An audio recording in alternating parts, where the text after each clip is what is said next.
Pulpen.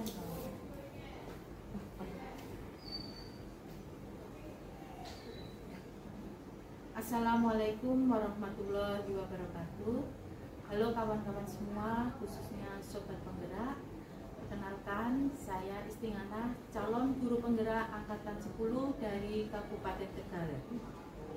Dalam video kali ini, saya akan melaksanakan percakapan pra-observasi untuk aksi nyata modul 2.3 coaching supervisi akademik. Pada kesempatan hari ini, saya ditemani oleh rekan saya, Ibu Ratih Purwanti, yang akan menjadi objek pengamatan saya dalam pelaksanaan observasi. Nah, langsung saja kita menuju ke kegiatan pra-observasi saya. Assalamualaikum warahmatullahi wabarakatuh, Ibu Ratih. Waalaikumsalam warahmatullahi wabarakatuh, Ibu. Bagaimana kabarnya hari ini? Alhamdulillah baik, Bu. Kalau Bu Istingana bagaimana? Alhamdulillah baik juga, Ibu Ratih, sehat walafiat. Hari ini kita mau mengadakan percakapan pra-observasi, tapi sebelum nanti kita akan adakan observasi di dalam kelas. Nah, tujuan dari observasi ini adalah untuk mengamati dan mengevaluasi jalannya proses pembelajaran yang akan dilakukan oleh Ibu Ratih nanti di dalam kelas. Nah, kenapa kita melakukan percakapan pra-observasi? Nah, ini sebagai langkah awal, persiapan awal, sehingga nanti Ibu Ratih itu lebih percaya diri, sehingga memberikan pembelajaran yang lebih baik atau pembelajaran yang terbaik bagi siswa. Seperti itu, Ibu Ratih. Nah, ada beberapa pertanyaan yang ingin saya tanyakan sebelum nanti melaksanakan observasi di dalam kelas. Yang pertama, berkaitan dengan tujuan. Kira-kira tujuan dari pembelajaran yang ingin Ibu Ratih capai itu apa? Baik, Ibu. Kalau tujuan pembelajaran yang akan saya capai di pembelajaran nanti itu terkait dengan saya berharap nanti setelah selesai pembelajaran anak-anak itu mengetahui apa itu hak itu, apa itu kewajiban mereka sebagai manusia, mereka sebagai warga negara. Kemudian harapannya lagi mereka setelah pembelajaran mereka itu mengetahui itu mengenai perbedaan haknya, perbedaan kewajibannya sebagai seorang warga negara. Setelah itu juga nanti diharapkan terakhir itu anak-anak mengetahui penerapan hak dan kewajiban mereka sebagai warga negara di dalam kehidupan sehari-hari. Itu tujuan untuk pembelajaran. Baik, berarti temanya adalah hak dan kewajiban ya, Ibu Ratih. Kemudian pertanyaan berikutnya, bagaimana area pengembangan yang ingin Ibu capai dan yang ingin dilakukan Ibu Ratih ketika nanti observasi pembelajaran? Baik, Ibu. Untuk area pengembangan yang ingin saya kembangkan itu mengenai dapat memandu proses belajar mengajar yang efektif. Fokusnya dalam strategi fokusnya itu mengenai pembukaan pembelajaran yang menarik, proses pembukaan pembelajaran yang antusias, anak-anak bisa mengikuti dengan antusias, dan proses pembelajaran yang bisa membangkitkan daya analisis anak. Jadi itu fokus strategi yang akan saya laksanakan di pembelajaran. Baik, berarti kemudian pertanyaan berikutnya, bagaimana rancangan pembelajaran yang ingin Ibu terapkan di kelas nanti? Oke, untuk rancangan pembelajarannya nanti untuk pembelajaran hak dan kewajiban nanti saya akan menggunakan model pembelajaran problem based learning. Jadi anak-anak nanti akan saya sajikan beberapa artikel masalah mengenai hak dan kewajiban. Setelah itu nanti mereka akan menganalisisnya. Nah, untuk mengakomodasi atau mengcover model pembelajaran PBL itu nanti akan saya terapkan metode pembelajaran diskusi. Jadi nanti mereka menganalisisnya itu dengan diskusi dengan teman sekelompoknya. Jadi biar mereka terbantu atau bisa saja membangkitkan menimbulkan rasa ingin tahu mereka, karena yang mereka ajak diskusi adalah temannya sendiri gitu Ibu. Jadi nanti kelompoknya pun nanti saya lebih tekankan untuk anak-anak yang lebih teman-teman yang akrab. Jadi biar mereka terpancing sendiri, kayak seperti ngobrol nanti diskusinya. Jadi mereka nyaman. Jadi mereka tidak terpancing kayak aku nggak akrab sama ini, tidak seperti itu. Jadi nanti di proses pembelajaran nanti di rancangannya itu mereka akan berdiskusi dengan temannya sendiri, menganalisis masalah yang ada di apikan nanti. Kelihatannya menarik sekali nih Bu Rati. Baik, kemudian media atau alat apa yang ingin Ibu siapkan dalam pembelajaran di kelas nanti? Kalau untuk medianya, agar kita bisa menunjang model tadi, saya menggunakan media proyektor LCD. Kemudian juga ada speaker, ada apa, karena nanti saya akan menayangkan sebuah video berita mengenai masalah akun kewajiban untuk membangkitkan rasa penasaran mereka gitu. Terus kemudian selain ada LCD dan speaker, nanti saya juga akan memberikan media seperti lembar kerja peserta didik atau LKPD yang menarik, itu penampilannya yang menarik. Jadi mereka ketika nanti diskusi dengan temannya, mereka juga tertarik dengan LKPD-nya, merasa bersemangat ketika mengerjakan analisis masalah tersebut. Nah, ini pertanyaan terakhir, berarti kira-kira kapan Ibu Rati nanti akan melaksanakan observasi di kelas? Harinya, tanggalnya, kemudian jam berapa, kemudian di kelas berapa? Baik Ibu, untuk observasi nanti pembelajarannya nanti kita laksanakan minggu depan nih Ibu, hari Selasa tanggal 27 Agustus 2024 di kelas 9B. Itu sekitar kalau kelas 9 itu berarti jam 5.06, sekitar jam 10. Jam 10 ya, hari Selasa ya? Betul. Oke, nanti saya akan melaksanakan observasi di kelas dan akan saya amati dan akan saya catat hal-hal yang terjadi di dalam. Siap. Nanti setelah Ibu melakukan pembelajaran di kelas, nanti kita akan melakukan percakapan lagi, yaitu berupa percakapan pasca observasi. Nah, sebelum mengakhiri percakapan ini, kira-kira apa yang Ibu dapatkan dari percakapan ini? Dari percakapan kita hari ini Ibu, saya mendapatkan sebuah gambaran yang sangat jelas untuk pembelajaran nanti. Jadi yang tadinya hanya rancangan, terus karena hari ini kita berdiskusi, ngobrol gitu, dari Ibu berbincang-bincang, saya menjadi semakin jelas, semakin percaya diri terkait dengan pembelajaran yang akan saya laksanakan. Wah, kelihatannya menarik sekali ya Bu Rati. Semangat Bu Rati. Baik Ibu, terima kasih. Terima kasih Bu Rati atas waktunya yang sudah bisa berbincang-bincang, bisa bersedia berbincang-bincang dengan saya di dalam kegiatan pra-observasi ini. Terima kasih sekali Bu Rati. Ya, sama-sama Ibu.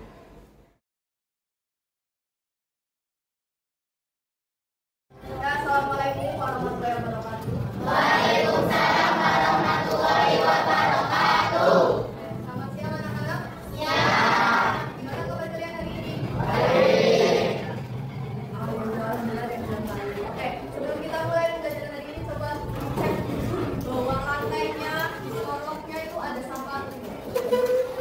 Cek dulu kebersihannya. Kalau ada diambil, jangan dipegang, ya. Buang sampah sekarang ke keluar. Ayo, sama-sama ayo.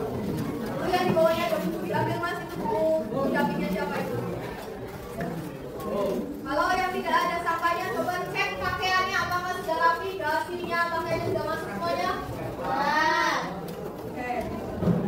Ya, ada sampah nggak?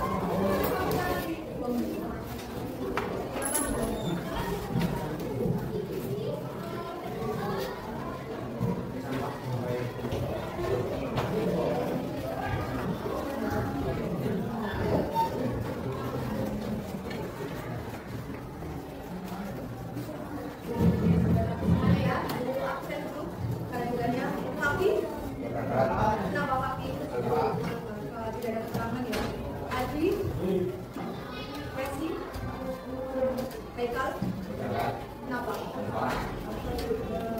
Aryan, Sofian, kenapa? Alvino,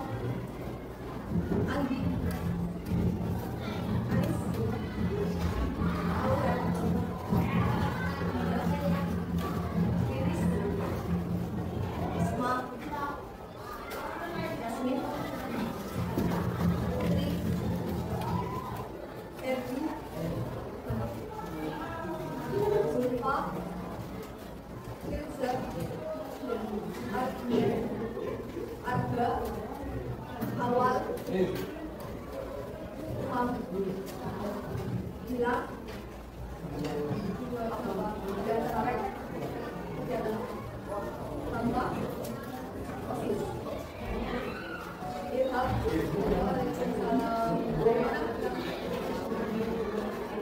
ya silakan.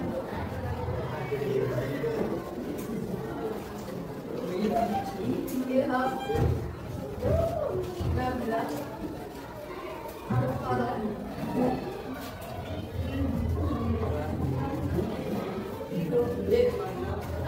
mendapatkan perlindungan, apalagi mendapatkan uang, ya bisa kalau butuh mendapatkan uang. Kalian anak-anak punya hak, punya apa hak mendapatkan uang sendiri.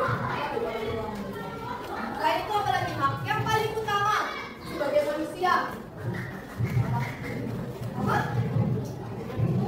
Aku untuk beristirahat bisa, tapi ada yang paling utama. Hal yang pertama kali kita dapat sebagai manusia. Bisa. Sebagai manusia, ada satu hak yang kita punya, yang kita dapat dari lahir kita. Ada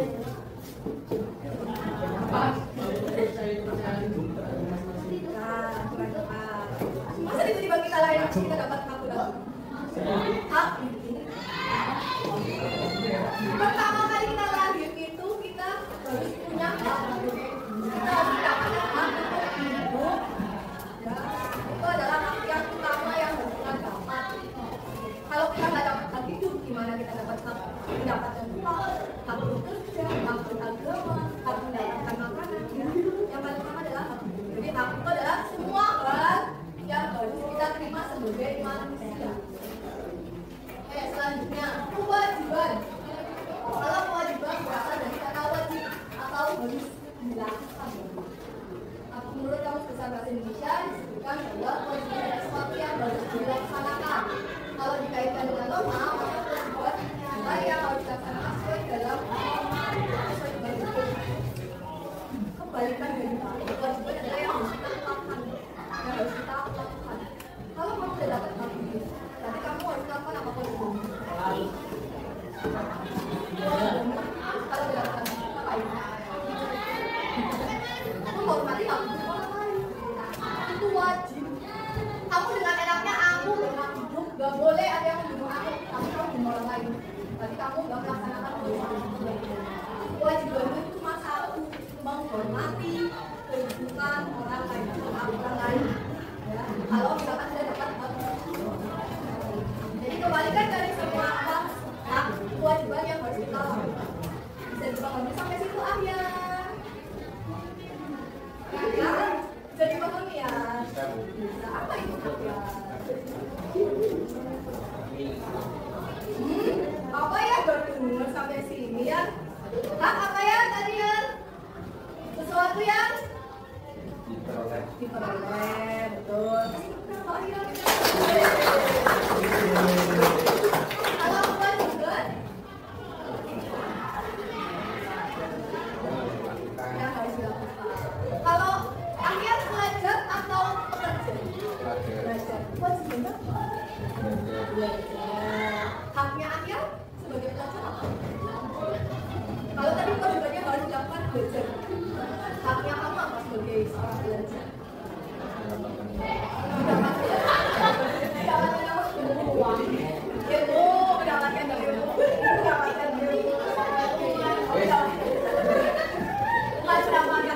Mendapatkan uang saku dari orang tua. Maka ya akhirnya semuanya paham ya. Oke, sekarang ibu beri contoh penerapan hak. Yang pertama mendapatkan kesamaan nilai dan kepastian di mata hukum dan pemerintah. Maksudnya sebagai warga negara kita semua itu kedudukannya sama di mata hukum. Kalau kamu salah, ya kamu dihukum. Kalau kamu benar, ya kamu tidak dihukum. Pemerintahan semua warga negara Indonesia selama sudah sesuai syaratnya boleh ikut dalam pemerintahan. Lakukan dari wakil gubernur, lakukan dari presiden, boleh semua warga negara asalkan sekali itu WNI dan syaratnya sudah memenuhi. Enggak ada yang misal aku lebih kaya, berarti kalau melakukan kesalahan aku nggak akan dihukum. Menurut hukum harus sama, persamaan kedudukan. Ya. Bu, tapi kok ini koruptor? Ada yang mau dihukum? Siapa berita Indonesia terkini? Anaknya siapa? Jokowi. Nah, yang di Surabaya, virus pacarnya kan kok nggak dihukum. Yang namanya hukum itu sudah paten, aslinya semuanya sama. Kalau dia salah, dia dihukum. Tapi kok ada yang nggak dihukum? Itu kesalahan ada pada oknum penegak hukum. Nanti suatu saat kalau misalkan salah satu dari kelas 9B yang jadi penegak hukum, ada yang jadi polisi, ada yang jadi hakim, jaksa, tolong ditetapkan hukumnya. Jadi kedudukannya sama. Untuk saat ini mungkin gara-gara penegak hukum di Surabaya itu ada yang tidak sesuai, tapi walaupun seperti itu kita sebagai manusia harus tetap menegakkan. Selanjutnya, mengeluarkan pendapat. Semua orang warga negara Indonesia boleh mengeluarkan pendapat. Contohnya, Bu, aku mau komentar di statusnya si A. Ih, kamu kan cantik banget sih. Terserah, boleh semuanya. Boleh berkomentar, boleh berpendapat. Pemerintahan sekarang tidak bersih, boleh. Silakan. Kalian punya hak untuk berpendapat. Bahkan di pelajarannya pelatih, Bu, bosan ini Bu, ayo kita permainan. Boleh, silakan. Berpendapatlah sesuai hati nurani kalian. Tapi ada tapinya. Yang namanya berpendapat harus ada tanggung jawabnya. Kamu ngomong A, ada tanggung jawabkan. Sama ngomong pemerintahan hari ini Bu tidak bersih, apa ini? Jangan asal ngomong. Pelajarannya berarti orang enak. Apa jadinya? Pelajarannya ini galak banget. Artinya apa? Silakan dipertanggungjawabkan apapun yang kamu keluarkan pendapatmu. Jadi boleh mengeluarkan pendapat, tetapi harus bertanggung jawab. Oke, selanjutnya beragama dan beribadah. Karena dikatakan bilang ya, hak untuk beragama dan beribadah. Pernah dengar boleh pindah agama? Umur berapa? Umur berapa kita boleh pindah? Atau beragama sesuai hak nuraninya? Hari ini agamamu apa? Islam. Itu pilihan sendiri atau dari orang tua? Orang tua. Sendiri. Yakin? Udah dari orang tua? Orang tua dari lahir.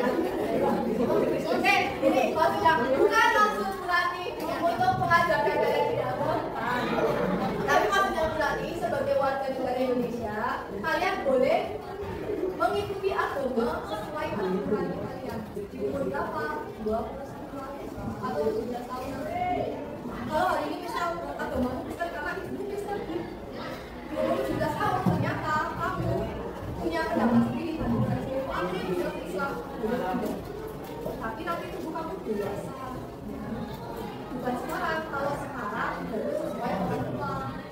Bu, tapi bapakku Kristen, ibuku Islam. Saya bukan ini agama apa?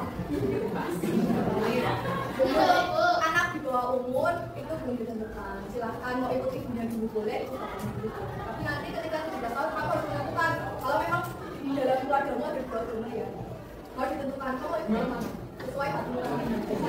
Beragama dan beribadah. Siapa di sini yang kalau temennya mau sholat, kalau sholat sih ya dua-duanya.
Siapa?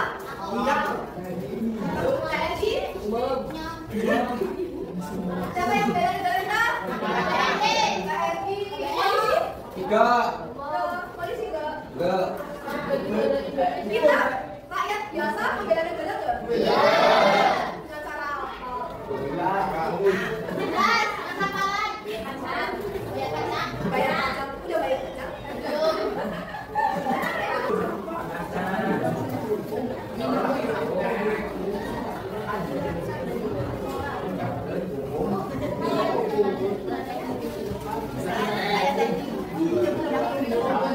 Tadi itu dari pemerintah sudah melaksanakan kewajiban 38 akses jalan kepada siswa menyala itu haknya tidak diberikan.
Coba dilakukan, tapi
Kita nyanyi.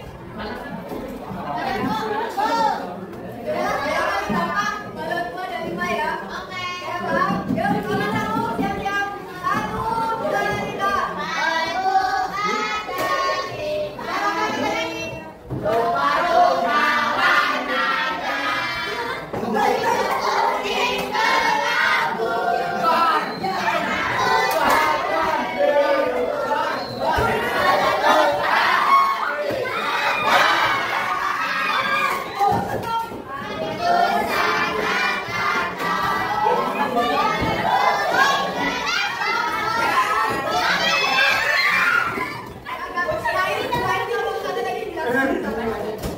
Perwakilan kelompok sana berdiri di tengah. Menggunakan hasil diskusinya. Yang lain di bawah. Yang lain di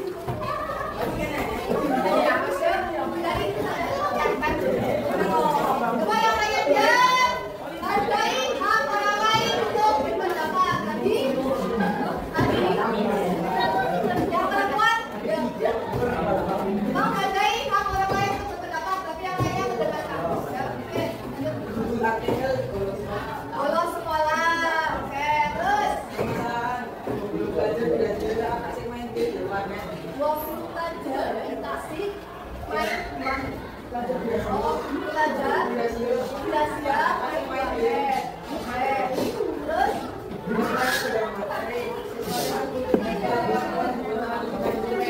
tadi menaik kewajiban ya dalam sekolah. Selanjutnya harusnya bagaimana? Harusnya bebas di sekolah. Yang lain angkat. Solusinya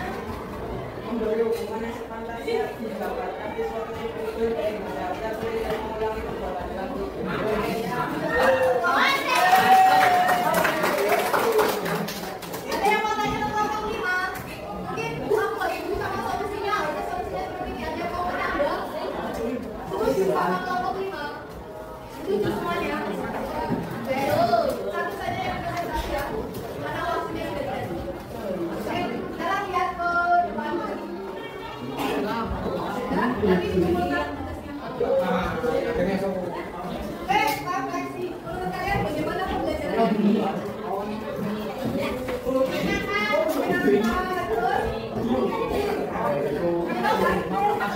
Oke, pertanyaan kedua, apa kalian mengalami kesulitan dalam melakukan pembelajaran?